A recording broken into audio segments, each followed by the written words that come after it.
Our family is like a patchwork quilt, with kindness gently sewn. Each piece is an original, with beauty all of its own. With threads of warmth and happiness, it's lightly stitched together to last in love throughout the years. Our family is forever. Acknowledgements. I am grateful and indebted to all of the family members who graciously rendered valuable assistance in the collection of data and the pictures that they shared and the recollections that they shared that will be related in these chronicles. In memory of the loved ones who have gone to mansions on high, memory transforms the past right up to the present.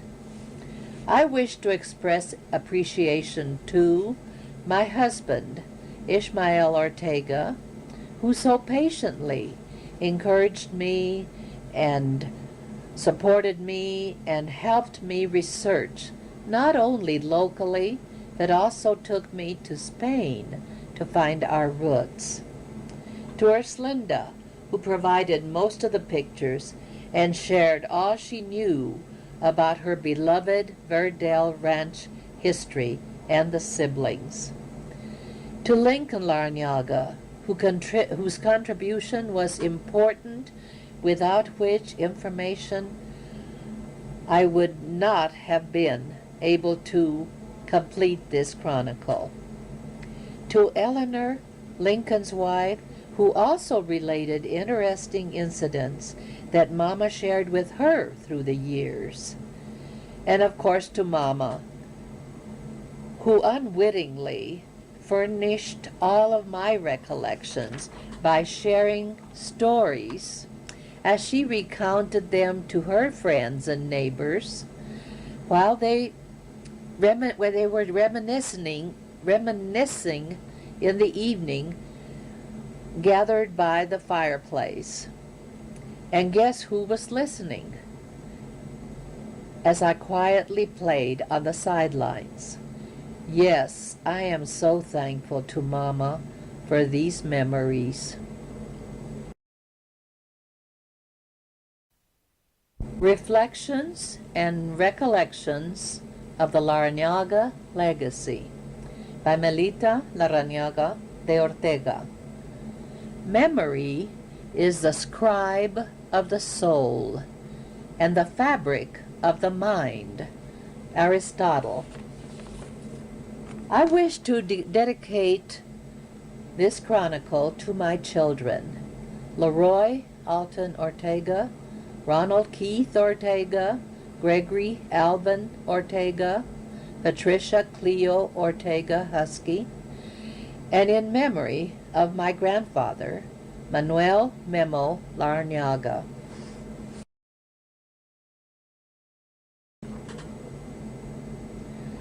No one can do objective justice to a history of a people without complete proven information of consecutive generations in the genealogy, which I do not have. However, I never intended this text to be anything other than a study of our immediate family and to share my recollections of its members, that we all may cherish their identity. It is with this in mind that I have done extensive research concerning our family roots. My desire is to pass on to my children, grandchildren, and future posterity, as well as to other members of the family, the information that I've gathered related to the Larrañaga ancestors. They are the true basis for this family historical background research that I shall present to the best of my knowledge. Any deviations or discrepancies from anyone else's research are totally unintentional. I shall be writing about my own memories of the family and its activities and developments which I gleaned at Mama Cleofita's side during the 18 years that she devoted to me. Their contributions have been vital, without which this text would be incomplete or erroneous. The archives in Santa Fe yielded valuable information about our original ancestor, Surgeon Cristobal Maria Larrañaga, the one responsible for the now extensive clan. Other valuable data was acquired from the other branch of the Larrañaga family, who are our relatives through grandfather Manuel Larrañaga. They were very informative and gave me a different perspective about the history that has been handed down to them by word of mouth from generation to generation. Furthermore, Ishmael and I traveled to Spain in an attempt to locate and research the origins of the Larrañaga family. We were directed to the province of Guipúzcoa, where the largest concentration of Larrañagas are located. This area is Basque Country and is situated in northern Spain. Papa Manuel, who has been dead and gone for over or at least 80 years, has contributed and perhaps inspired me in this endeavor. He kept records and had foresight to record in a ledger information that has been pertinent, information about his family that documented dates of births, baptismals, marriages, accidents, and deaths. These vital statistics have already proven beneficial to many members of this family. I only wish that he had gone back further in the genealogy of our family and left us more information concerning the Ortiz side of the family and the Chavez and Ramirez families, which were Grandma's families. Early in my life, I became interested in our family history. Thus, in Papa's wake, I have taken on the responsibility to continue registering major family information in the same ledger that he left behind. We refer to Papa's ledger as the Black Book, and from here on, I shall refer to it as such. There were 11 children born to Manuel and Cleofitas Larrañaga. This family tree, started by this wonderful couple, has become mammoth. Its 11 branches and the fruits thereof have scattered in all directions throughout our 50 states and beyond. The old and tattered Black Book is incomplete. It needs to be brought up to date with information regarding the younger generations. It is not for lack of interest on my part, but due to lack of response from many of the relatives. The Black Book is in my possession and becoming quite fragile, but I treasure it, not only for its contents, but because I feel that through it we still have a part of Papa Manuel with us. In his own handwriting, he devotedly left us a legacy, something that likens to echoes of the past. With God's help, I therefore wish to preserve and devote a systematic record of Manuel Memo Larrañaga and his family, and to dedicate it in his honor and in his memory. The spirit of the dead will survive in the memories of the living. Hibbam wrote in his book, The Lost Americans, how layers after layer have been discovered, and below more layers of rock and earth laid down by nature, and more layers of debris that only humans could have made, thus leaving evidence beyond question. 11,000 years later, in 1908, a black cowboy by the name of George McJunkin was riding herd for his boss on the Crawford Ranch in eastern New Mexico.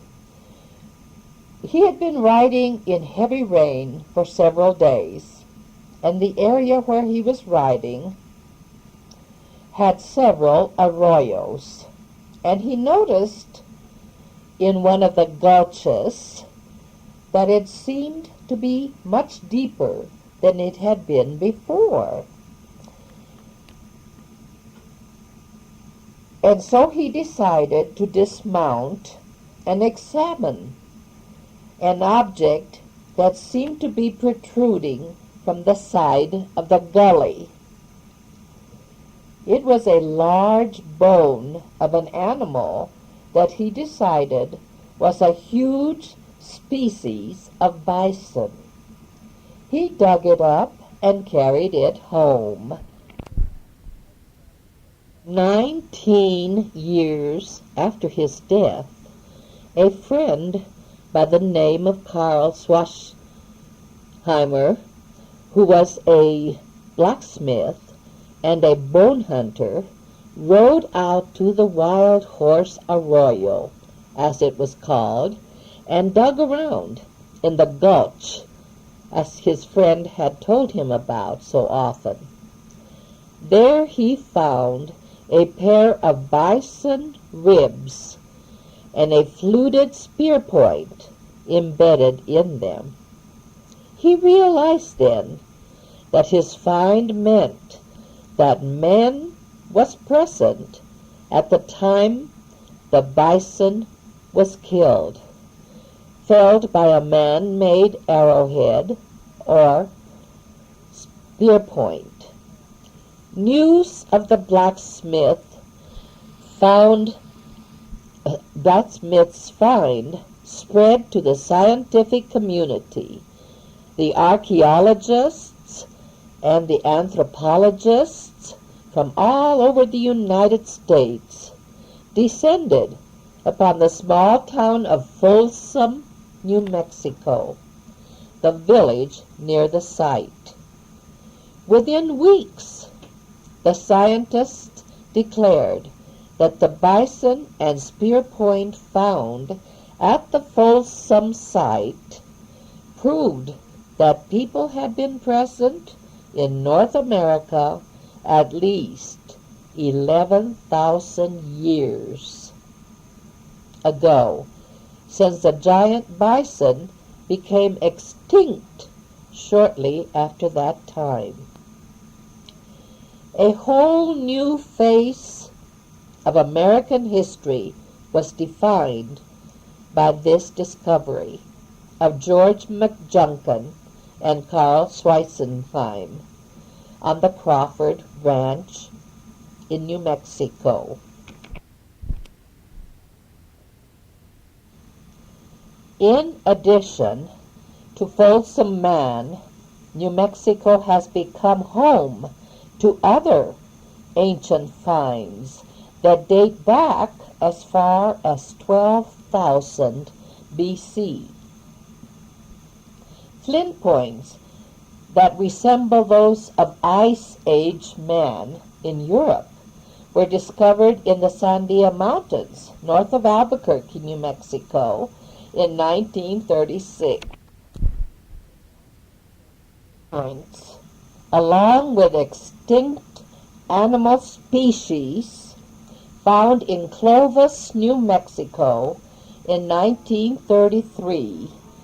These discoveries place New Mexico in the unique position of being the site of some of the oldest and most important prehistoric American Indian artifacts yet discovered in North America. It is believed that human beings came from Asia across the Bering Strait, crossing when it was frozen and could be walked upon. They began drifting southward as nomads, following the source of food regardless of the adverse conditions. We know they crossed through the New Mexico landscape, and some remained, becoming the ancestors of our modern-day Indians or Native Americans as we know them today. They harnessed the Southwest as they roamed, hunting and gathering seeds, grinding them for food. They invented the metate and mano in order to grind. We thank these prehistoric people for much of our present-day foods, such as corn, squash, chili, and even tobacco. These were the first New Mexicans. They were the first settlers in New Mexico. And then came new intruders into their land.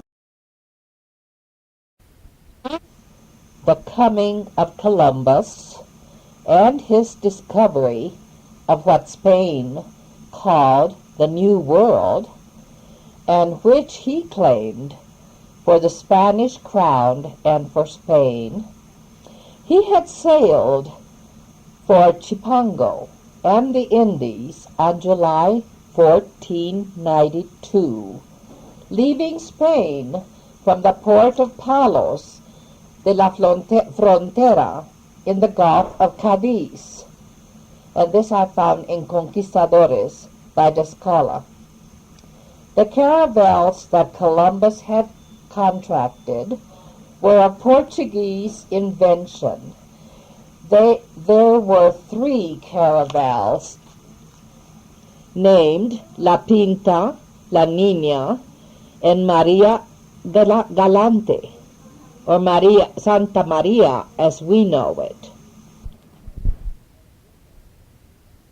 The caravels took a crew of about 40 men.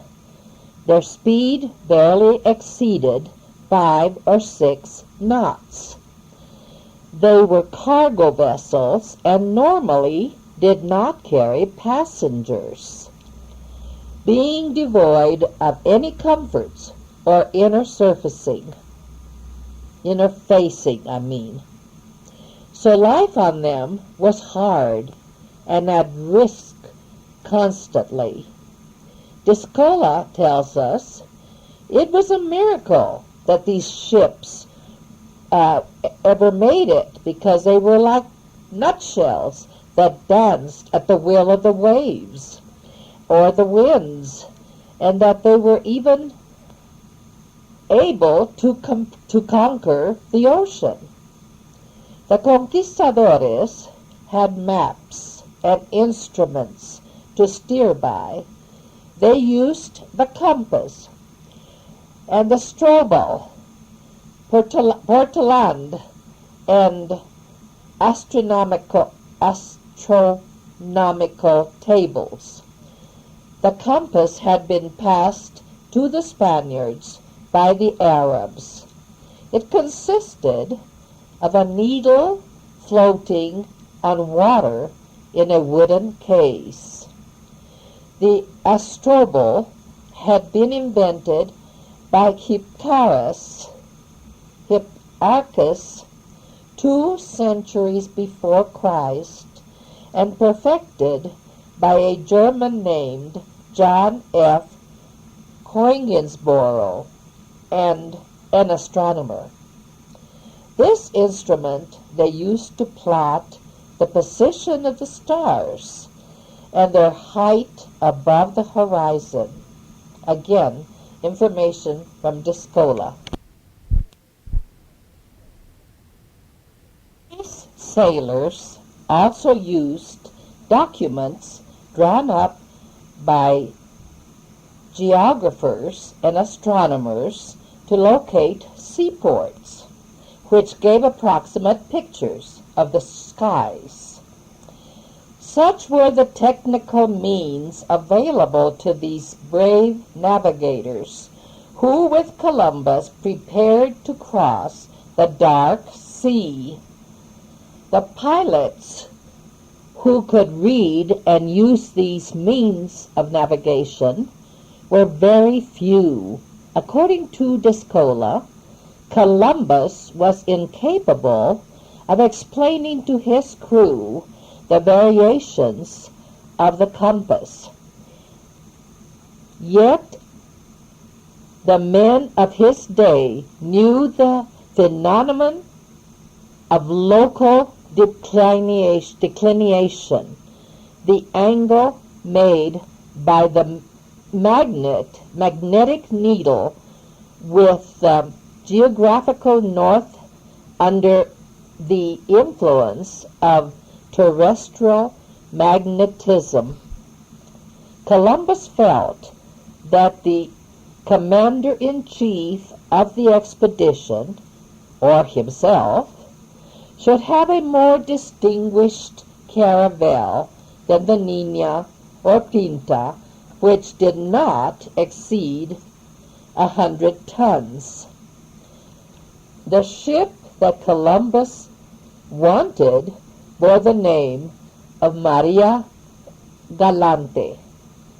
Since it had been built in a Galician port and was also called the Galician, it was bigger than the other 2 vessels, weighing more than 120 tons, and its speed was 9 knots. It suited this commander, who was obsessed by appearances. His caravel should be the larger of the 3. The captain of the Maria Galante, and also its owner, was Juan de la Cosa, a native of Santona, a little town between Bilbao and Santander in Spain. From the start, this Basque man pleased Columbus because he seemed to have all the virtues of his Basque race: surreptitiousness, sobriety, hard worker. He spoke little, smiled a lot, and was alert to everything about him. He proved that he could be merciless in grave circumstances. His whole crew were devoted to their skipper. All were Basque men and accustomed to rough voyages in the Bay of Biscay. They distrusted everything not Galician or Basque. Columbus eventually won over and persuaded Juan by promising him glory and fortune. He finally gave in. The Basque agreed to surrender his ship to Columbus in condition that he be added to the expedition as master of the crew and pilot, because his men would never enlist under a stranger. Columbus felt great. He'd done well.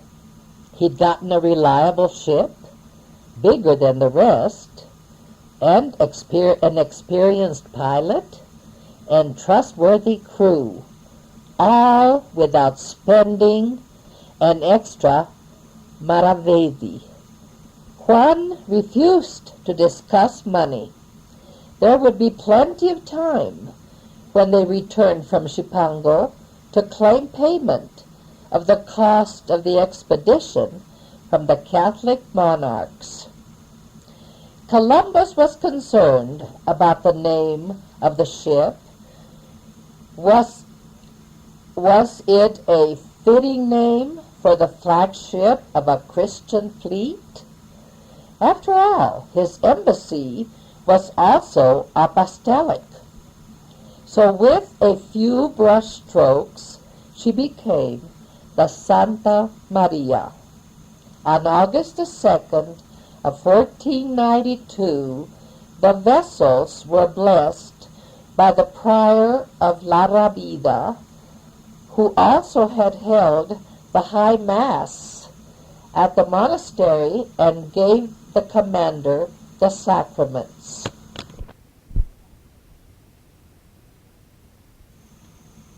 After 3 months out at sea, a cry went out, "Land! Land!"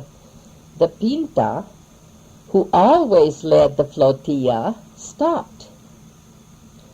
The flagship Santa Maria joined her, and Columbus asked, "Have you found land?" "No, not I," replied Pinzon, "but one of my sailors, Juan Rodriguez Bermeo, a native of Triana." Columbus had promised, besides a life annuity of 10,000 gold marivales from the Queen, also a silk doublet to the first one who sighted land. Bermeo hoped for the promised reward the admiral had claimed was going to give. But then the admiral claimed he had seen a tiny light wavering on the beach at 10 in the evening of the night before October 11th. He, Christopher, Admiral of the Ocean, and the cry for 4 hours later had only been a confirmation of what he had seen. For a few golden coins, Columbus impaired his prestige. He sullied his own character. From that moment on, Columbus fell from the affection of Pinzon and his sailors. Yes, land, but was it Chipango? The great Khan? Columbus was mistaken. Not Japan, not China, but the Bahamas in the West Indies. October the 12th, 1492, 33 days after starting to sail, or 33 days later, they spotted land. The men were not disappointed because it was a tropical island.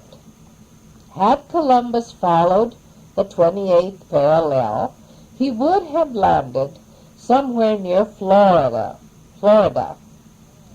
But Martin Alonso had made him turn south and hit the undiscovered Chipango.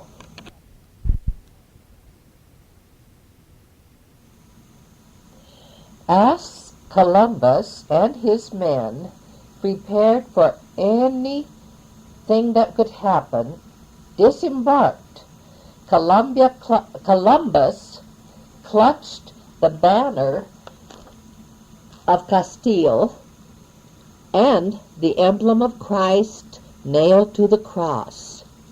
The two captains held the standard of the expedition, a green cross entwined with royal initials. As they were about to touch shore, some men broke out of the thickets. They were naked, and some dragged hollowed tree trunks over the sand and launched them on the water, paddling towards the Spaniards. The island was inhabited. Columbus, the admiral, ran his boat ashore in spite of the oncoming men, and he walked a few steps along with Rodrigo de Escobedo and Sanchez de Segovia, notary and royal controllers, witnesses, and scribes. Columbus drew his sword, cut some weeds, and whipped off the bark of a tree. This was symbolic gestures to mark the right of ownership. The officials drew up the deed. Thus Columbus took possession in name of the Catholic monarchs and named the island San Salvador.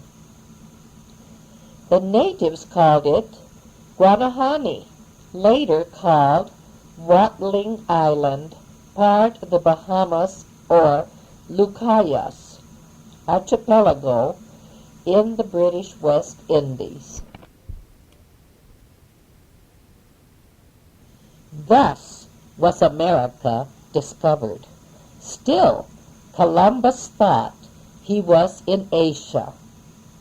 After the deeds had been recorded or drawn up, Columbus fell to his knees and kissed the earth and thanked God. The natives were curious, though slow in reacting to these godlike men. The brave ones touched the Spaniards' beards, and finally the shiny swords. They never had seen such shiny substance that caused bleeding at the touch. They seemed peaceable people. Columbus, however, did not tarry at San Salvador, since there were only simple natives and the land was full of parrots. The natives responded with childlike or childish laughter, so couldn't tell him if there was any gold. He must check further on into Chipango, so he took to sea again.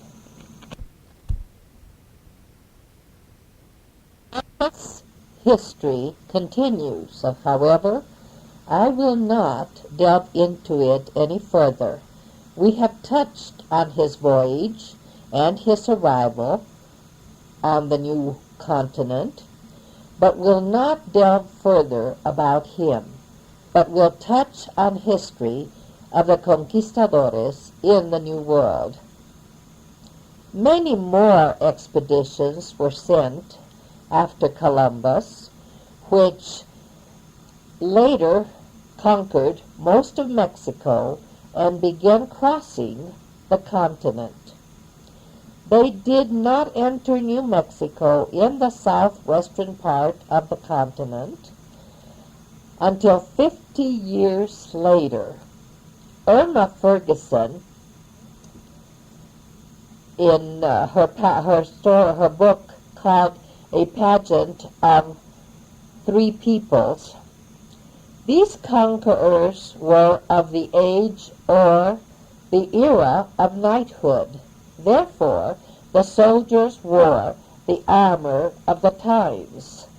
They took possession of everything, people and lands, in the name of the cross and the Spanish crown, to the glory of the vast Spanish Empire, which at the time was expanding throughout the known world. In their clanking armor and fine horses, they represented the highest civilization of their time, bringing with them their religion. Franciscan friars walked along with the soldiers in their sandaled feet, meek and unarmed, determined as much as the soldiers to conquer in the name of the cross they carried. The head of this expedition was Francisco Vázquez de Coronado. Coronado was not the first to see these vast stretches of mountains and deserts that became Nuevo Mexico. Alvar Núñez de Cabeza de Vaca, who had been shipwrecked in 1528 in the Gulf of Mexico, near what is now Galveston, Texas. He had walked across the continent along with 3 other men, sometimes held by Indians as slaves, but also revered by them because of their white skin and their gift of healing. Cabeza de Vaca at one point even crossed the Rio Grande north of El Paso. He saw the natives living in mud brick houses, raising crops such as corn and beans and squash. By the time he eventually reached Mexico City, 8 years later, he and his men recounted of the many things that they had seen along the way. All these tales caused a great deal of excitement and interest among the people there. Among these stories was the one about an empire more splendid and richer than the Incas, the 7 cities of Cibola. The Viceroy of Spain in Mexico City at the time also became intrigued. He decided to send out an expedition to explore and find this rich empire.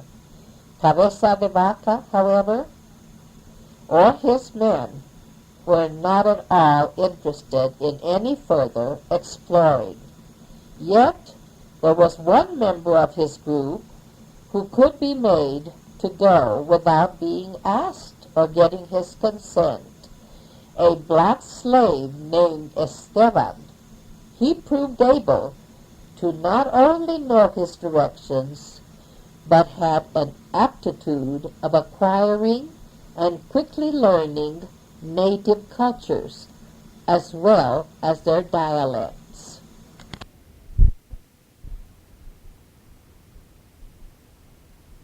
Along the former travels, Esteban had been given a gourd that had been decorated, or he had decorated it, with bells and feathers. He put this gourd very aptly to his use as a magic type of wand that somehow influenced the natives. Marcos de Niza was the head of the expedition, with Esteban as his guide. Since Fray Marcos had also experienced having been with Pizarro in Peru, both were now in hunt of this amazing report by de Vaca, also to convert the natives, of course, by peaceful means, to take possession of everything in the name of the most Christian Majesty, the Emperor Charles V. The tour was attended by Indians as servants and to carry the burdens. Esteban charted the way by staying ahead of the main group. By doing so, he met natives, and they also would point him in the direction of the 7 cities. So he would send messages back to Fray Marcos that he'd learned that the Sibilans lived in turquoise-studded houses and had much gold. Hearing these reports spurred the padre to push his group to move faster in order to catch up with Esteban. Meanwhile, as he continued to travel, Esteban would leave bigger and bigger crosses along the way to mark his progress as he supposedly was getting closer to his quest. His route leading him by the Sonona River and over the divide, he touched the San Pedro River, then swung back or northward across the Great Despoblado, a great unpeopled area, a magnificent pine forest. He crossed the Gila River, his guides leading and promising sight of the 7 cities very soon, already leading him astray, never to get there, and he never got there. Of course, Friar Marcus followed earnestly, but eventually he learned, much to his dismay and disappointment, that Esteban had been killed by the Sibilan Indians because he had been too free with their women. Friar Marcus had to retrace his route and return to Mexico City, or New Spain as it was known. He again reported to the Viceroy, Mendoza, that he too had seen the first city from a hilltop, and that the walls shimmered from the gold, embellishing his tale, of course. Again the Viceroy was eager to send out another expedition to conquer the reported wealth. Chosen as head of this new expedition was Francisco Vázquez de Coronado, son of a good family of Salamanca, a gallant soldier, an ideal Spanish conquistador. The group consisted of 300 men, volunteers, many able to equip themselves and invest in the undertaking. The officers were outfitted in glittering armor, with floating plumes and brilliant capes. They mounted fine horses and were followed by well-trained men, and hundreds of Indians who served as burden-bearers and servants. Coronado was only 30 years of age when he took command. Most of his group were also young men, eager for adventure and daring, as well as very religious. Dr. Bolton, in his book, estimates the expedition cost about $1 million. Mendoza, the Viceroy, himself reviewed the troops and accepted the oath of allegiance from each man and gave an inspiring address on February the 22nd, 1540. Coronado rode out, splendidly led by Friar Marcos, following the route what he and Esteban had charted before. This army was made up of many different nationalities: Spain, England, Portugal, Italy, France, and one Scotsman, one German, and there were 3 women. After many months of hardship, they finally reached Cibola. It was not the gold shimmering city with turquoise set in doorways, as had so eloquently been reported.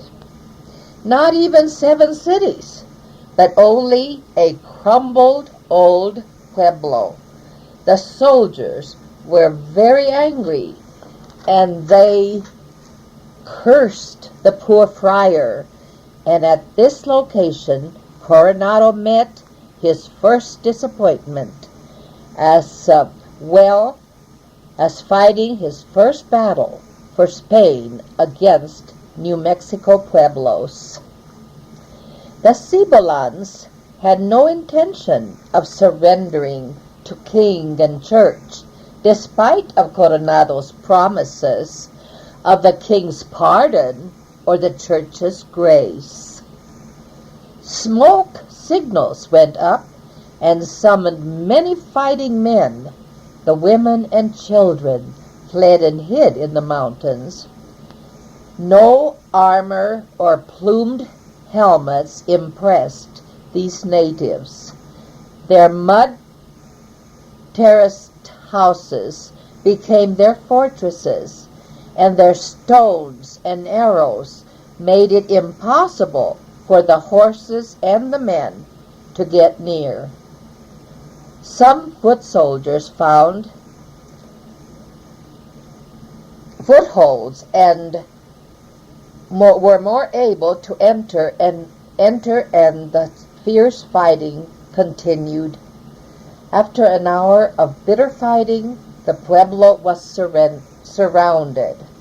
Coronado had been seriously wounded, but agreed to let the people stay in their homes, because he knew that food was needed desperately for his bedraggled and starving man.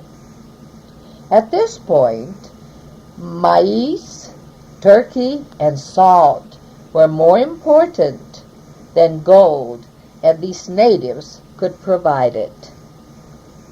On his return, he wrote to Mendoza describing the terraced houses, the dry, flat land, the winds and sudden rains. He told about the cattle, which were buffalo, and the well-tanned hides. He described the natives, their bows and arrows, about a little turquoise, but no real wealth or gold. Coronado ordered the Indians to submit to the emperor and God on the promise of peace and eternal bliss in the world to come if they yielded and were baptized. They were taught about tithes and taxes and would be counted as Christians and civilized. If they did not comply or give in, they would fight until they did. Again, Coronado wrote to Mendoza, and he said, "No hope of finding any gold or silver, but trust God that if it were there, or if they had any, we will not get our share." Or, beg your pardon, we will get our share. The letter was sent with Juan Gallegos and Friar Marquez, who was by that time an old man, discredited and sick. However, he, Friar Marcos, was the first promoter of New Mexico. Coronado and his men continued on exploring the region, going eastward to Acoma and other small kingdoms. They followed Indian trails to Laguna and eventually reaching a river they named Nuestra Señora. That was the date of September 7th, the eve of the feast of Our Lady. Near Isleta, the white men first looked across the Rio Grande Valley and saw fields of corn or maíz, and cottonwood groves and blue manzanos. The first pueblo mentioned were the Tigua, near Bernalillo. Bigotes, the Indian leader of the Spaniards, led them to Galisteo, Cerrillos, but always skirting the treasures of the turquoise, gold, and silver mines. On to Lamy, Glorieta Canyon, on to the Pecos ruins. Bigote, meaning whiskers, declined to guide them any farther. The new guide took them through Antonchico and east to what we call the Canadian Plains. That is the place they first encountered the huge buffalo herds and compared them to the fish in the sea. Coronado and his men meandered through much of the western region, New Mexico, Colorado, Kansas, Texas. He never found the gold he sought. He finally returned to Santa Fe and prepared to return to New Spain or Mexico City. Personally disappointed for not finding the golden cities that he had coveted so dearly. His expedition and quest, however, was historically important, for while he was exploring this part of the country, and at the time he reached Kansas, another explorer by the name of De Soto had reached the Mississippi. These two Spaniards had traveled the continent in 1541, and Spain could and did claim 1/3 of the present-day United States. After returning to New Spain, Coronado was placed on trial for having defrauded the Spanish crown of an incalculable wealth. However, eventually his name was cleared, and he died in 1549, never finding those evasive, splendid cities, but only vast, desert, worthless land, calling it La Tierra Nueva. For 40 years, La Tierra Nueva was not invaded again, though several expeditions followed, all returning, reporting no gold. That evasive gold that hid itself so well from all of the Spaniards and their expeditions. Another expedition I must mention is the Espejo expedition of 1582, which also reported no mines, no gold. This expedition's contribution, history tells us, was the first to call this land Nuevo Mexico. Remember, this is called the the Espejo expedition. They were the first to call this part of the world Nuevo Mexico. Thus, the origin of this state's historic name before the end of the 16th century. This information I found in A Pageant of Three Peoples by Irma Ferguson. The Nueva Tierra didn't gain any riches for Spain and was thought of as failured expeditions, but colonized nonetheless and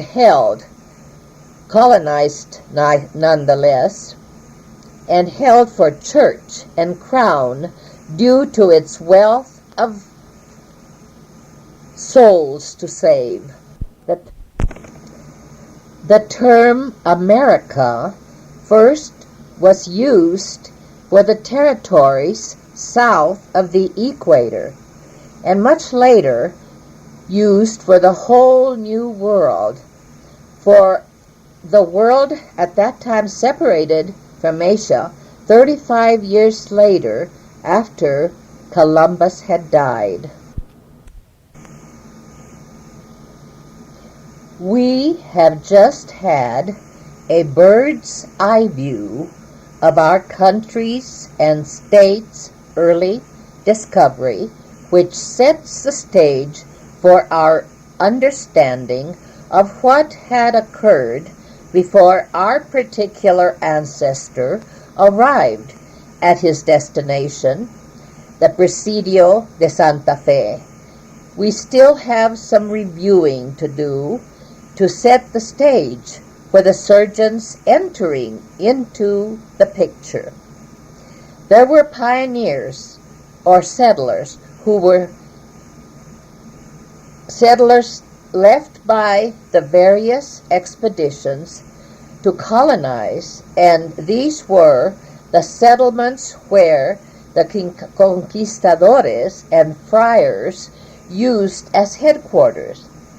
This is where they would return to after they'd been out exploring, often finding many of their people killed by the natives. In spite, many Spaniards survived, so that even today, some of our Spanish people here in New Mexico can count themselves as direct descendants of the early settlers. These people retained the Spanish culture and religion, and the Spanish customs are still prevalent, even in our present day rural communities. The first to head a colonizing expedition to La Tierra Nueva, or Nuevo Mexico, was Don Juan de Oñate. The viceroy chose him because of his standing as a rich man from Zacatecas, his wife a granddaughter of Hernán Cortés, and the famous Marina or Malinche. In this expedition of 1595, a man called Gaspar Pérez de Villagra, a graduate of the University of Salamanca and part of the expedition, wrote a history, Historia de la Nueva Mexica, which he published in Madrid in 1610. Nueva Mexico, I think he put, I want to change that. And he published it in Madrid in 1610. It is the first written history of any state in the Union. It was addressed to King Philip II. The expedition left Mexico City, or New Spain, on January 26, 1598, with 400 men, 130 wives and children, Indians as servants, and to carry burdens, and to act as interpreters, 8 priests, 2 lay brothers, and friars, in Spanish called frailes. Friar Alonso Martinez as comisario, a herd of animals for food, oxen, to pull 83 carretas or carts loaded with necessities, their wardrobes of satins, velvets, and fine English cloth, plumed hats, and extra armor.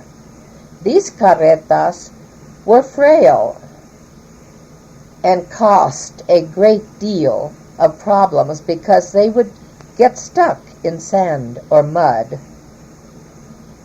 Oñate followed the Rio Grande north and eastward, and by so doing he bypassed Santa Fe and chose for his capital the pueblo of San Juan, naming the first capital San Juan de los Caballeros, honoring both his officers and the saint on whose day he took it.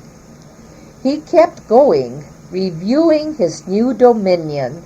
He traveled to all the surrounding pueblos, Picuries, Santa Barbara Valley and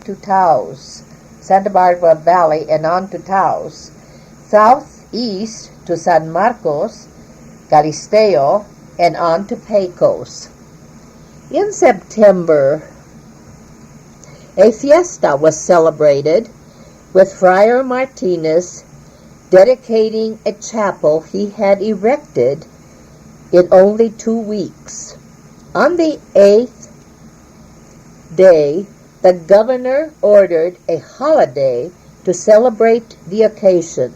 The chapel at San Juan was New Mexico's first church, long since gone. However, at this writing, I have just heard that foundations have been excavating. A building built on its foundations is being rebuilt, and it will become a museum. The lady who told me this is Mrs. Villa, my sister's sister-in-law, and is very active in its restoration, as well as her husband, Professor Joe, or Jose Villa. This is where the Franciscans began their civilizing of the pueblos. They built a convent in the pueblo that they called San Ildefonso.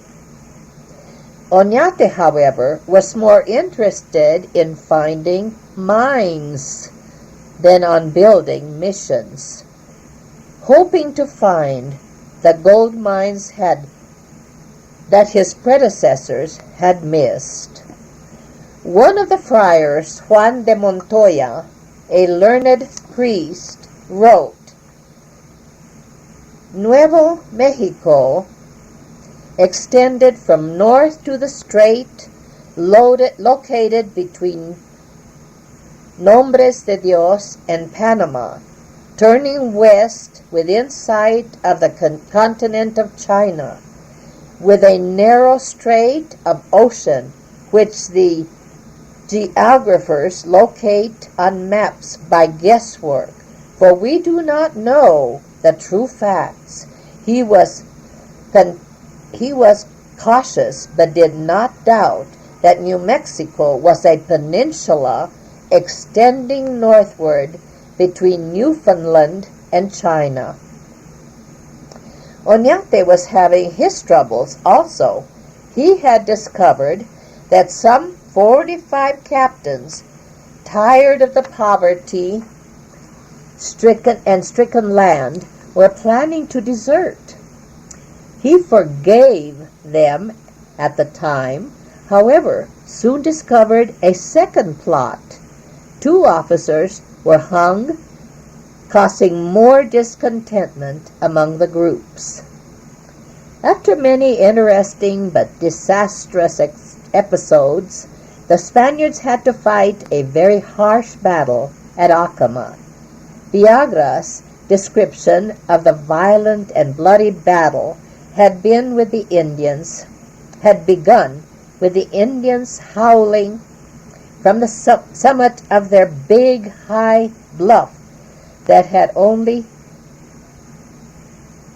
hand and toe holes on the trails that only the Indians knew about.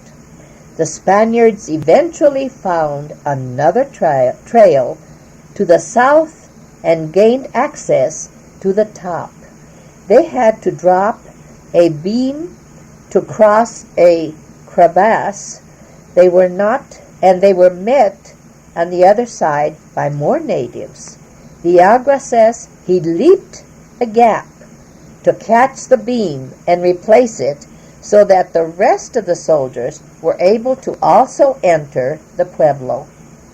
Fighting fiercely and winning street by street, house by house, shouting, Dios y Santiago, God and St. James.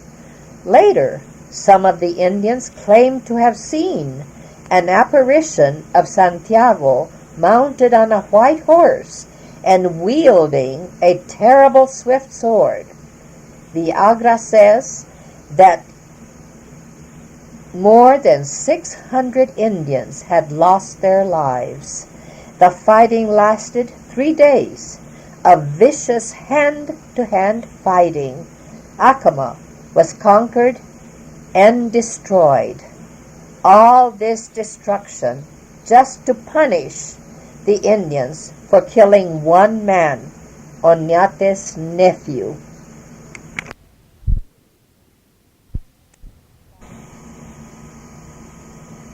By the year 1599, Oñate requested reinforcements from the Viceroy on the expectations of wealth. Just a little further on, the settlers as well as the Indians were starving, dying, and dissatisfied, yet the clergy ruled that the Spaniards had to live. Oñate, preparing to leave again, left a loyal man in charge to appease the malcontents. He left this trip, taking him as far as Kansas, again not finding the wealth he had anticipated. When he returned, he continued to struggle to keep the colony together and the natives under control, putting down revolt after revolt, one after another among the Junanos. The Padres had built a few churches. Again, he decided to try again, to go and seek for treasures, maybe pearls in California. So in 1604, he left, following the Colorado River to the Gulf of California. Friar Alonso de Benavides reports in his memorial on New Mexico, fully dressed and armed with a shield on his arm and sword in hand, he gallantly waded into the waters up to his waist, slashing the water with his sword and declaring, I take possession of this sea and harbor in the name of the King of Spain, our Lord. He didn't find pearls, but Oñate reinstated Spain's claim from one gulf to another gulf, if not a sea to sea. On his return between Zuni and Acoma, Oñate saw This steep tower of pale sandstone, its walls and towering cliffs, looked like a castle to him, and he called it El Moro. Today, because of all the inscriptions on it, it is called Inscription Rock. On top of this rock are ruins of an ancient village. At its base, a spring still runs. There are ancient petroglyphs. The earliest dates noted are Oñate, letters and dates. The first phrase, Pasó por aquí Don Juan de Oñate, returning from the discovery of the South Sea in 1605. Of course, the soldiers also signed or left their mark. Today, El Moro is a state park with guards guarding it. Upon return to the capital, Juan de Oñate named Don Cristobal governor. Shortly after the viceroy overruled, the viceroy overruled the appointment. Oñate was recalled and underwent rigorous investigations, was found guilty and exiled from Nuevo Mexico to New Spain. On the way, along with several of his officers and his friend Villagra, was accused of writing beautiful but untrue accounts about New Mexico. The viceroy then appoints Don Pedro de Peralta, ordering him to protect and support the missions and to move the capital to a better location.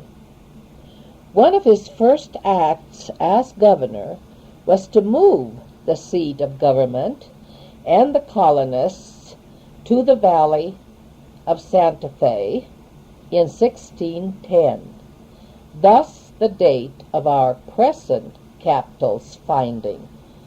Along with Peralta came 8 padres, one named Isidro Ordóñez.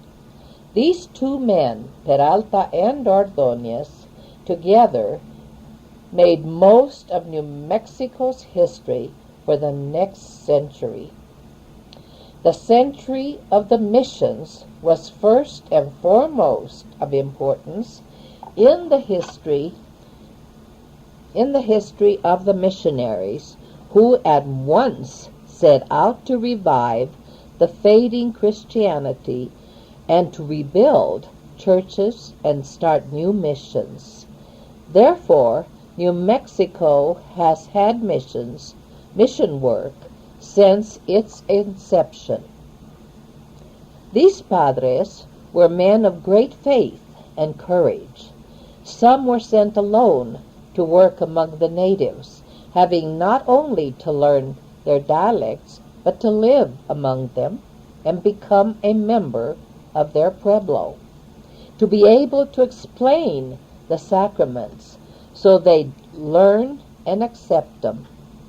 They attended to the sick and the dying with the only medication they had, the herbs brought with them or they grew, also learning from the natives themselves.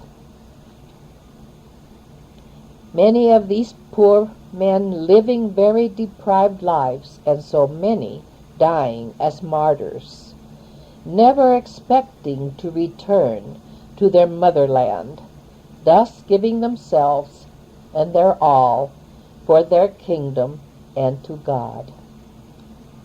The friars, in building the churches, always laid it out in a form of the cross.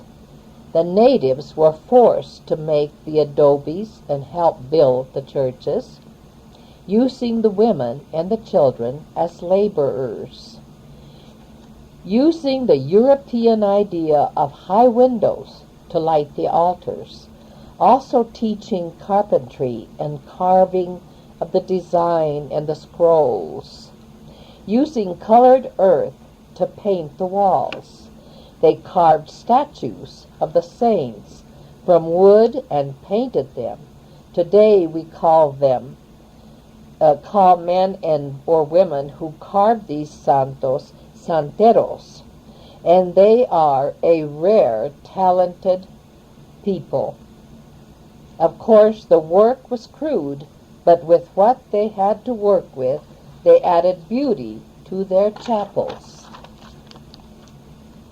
or sanctuaries, or santuarios, were made worshipful, that made them very worshipful. They had to build everything, the pulpits, the choir lofts, the windows, as well as to plaster the building inside and out. This was work for the women and the children, for they were the only ones willing or who knew how. They made their place of worship pretty as they could, so that today we still see some of these old churches, these chapels which are still standing, and can't help but admire their simple architectural beauty, and stop to reflect on those humble men who taught and lived their lives to bring God's love to our Nuevo Mexico.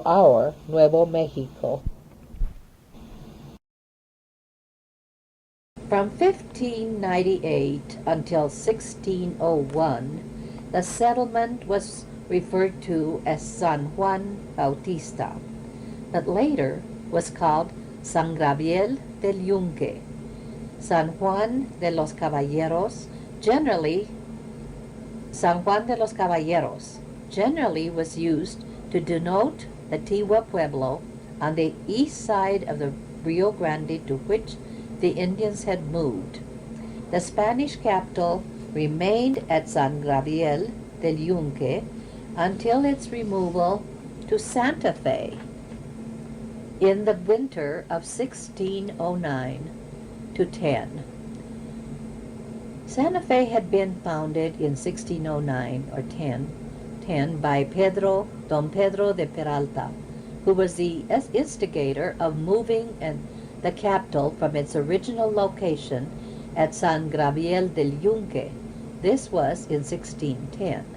The established and certain date of our capital's founding, with Peralta as custodian of the 8 friars who accompanied him, went Friar Isidro Ordóñez.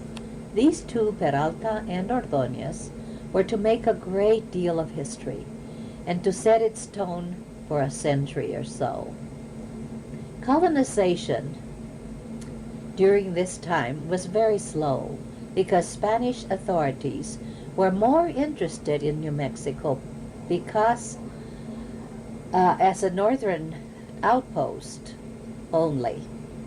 The region was considered a failure as a source of easily obtainable gold. Spanish settlements, even though the population was relatively small, were spread far apart.